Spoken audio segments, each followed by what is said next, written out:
আমাদের পুজোর একদিন পরই কিন্তু বসে যায় ১৬ প্রহরব্যাপী হরিনাম নাম সংকীর্তন, আর সেটাও কিন্তু এখন শুরুও হয়ে গিয়েছিল। এখন চলছিল অধিবাসের কাজ। তো আজ আমি বেশি বকবক না করে পুরোটাই তোমাদের দেখার জন্য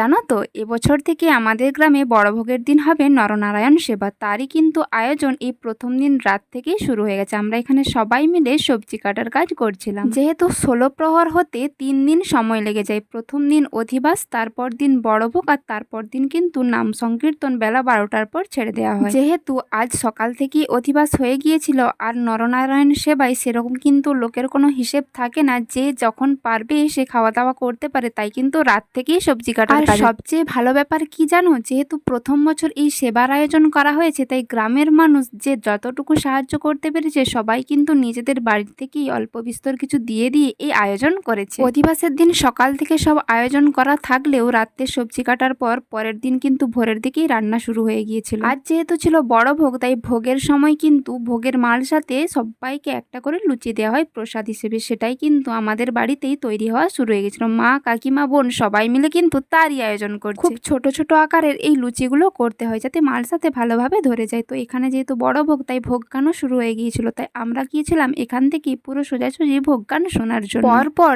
3টা কিন্তু ভোগ গান হয়ে গিয়েছিল, এটাই ছিল শেষ। এইটা শেষ হওয়ার পর কিন্তু হবে ভোগের আরতি। তারপর যারা নিমন্ত্রিত ছিল তারা কিন্তু তাদের নিজেদের ভোগটা তোলার সুযোগ পাবে। তো চলো তোমাদেরকেও একটু আমাদের এই ভোগ গানটা শুনিয়ে দিই। কেমন লাগলো অবশ্যই কমেন্টে জানাবে কিন্তু।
তোমরা কি এনাকে চিনতে পারছো? ইনি হচ্ছেন ভাইরাল শ্রী রামপ্রসাদ লাহাবাবু, যিনি সাইকেলিং করে সবার গ্রামে গ্রামে ঘুরে বেড়ায়। তো আমাদের এখানেই কিন্তু শেষ হয়ে গেছিল পরের দিনে নাম ছাড়ার পর আমরাও কিন্তু খুব মজা করেছি, আর হই হই করে সকলে মিলে এই মন্দিরের চারপাশে কিন্তু নাচ গানও করেছি। তো আমাদের নাচ কেমন লাগলো সেটা অবশ্যই কমেন্ট করে জানাও।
আজ তো বেশি বকবক করিনি, তোমরা দেখতে পেলে। তো আমাদের এই নাচটা কেমন লাগলো অবশ্যই কমেন্ট করে জানিও। আসলে আমাদের গ্রামের সবাই কিন্তু এই অনুষ্ঠানটাতে যোগদান করে, যাদের বিয়ে হয়ে গেছে তারাও আছে, সমস্ত পিসিমণি মাসিমণি মামাবাড়ির যত আত্মীয় আছে সবাই মিলে যখন এত মজা করা হয় তখন আনন্দটা ভাষায় প্রকাশ করা যায় না। তাই ভিডিওর মাধ্যমে তোমাদের একটু তুলে ধরার চেষ্টা করলাম। তো কেমন লাগলো আমার এই ভিডিও অবশ্যই কমেন্ট করে জানিও। আমার ভিডিও যদি তোমাদের ভালো লেগে থাকে লাইক কমেন্ট শেয়ার ও সাবস্ক্রাইব করতে একদম ভুলো না। আগের মতো আমি সেভাবে কোনো ভিডিও আপলোড করতে পারছি না বিশেষ কিছু কারণের জন্য। তো তারপরেও আমি ভাবলাম যেহেতু এই ভিডিওগুলো আমি অনেক দিন আগে থেকেই রেকর্ডিং করে রেখেছি, কেননা এগুলোই পোস্ট করি, তো আমার এই ভিডিওটা যদি তোমাদের ভালো লাগে অবশ্যই কিন্তু আমাকে এভাবেই সাপোর্ট করো। আর এই নাচের পরে আমাদের গরমে যা অবস্থা হয়েছিল সেটা আর তোমাদের কি বলবো। তো তোমাদের এখানে কেমন গরম পড়েছে অবশ্যই কমেন্ট করে জানিও। আজ এটুকুই, দেখা হচ্ছে অন্য কোনো ভিডিওতে, ততক্ষণের জন্য টাটা।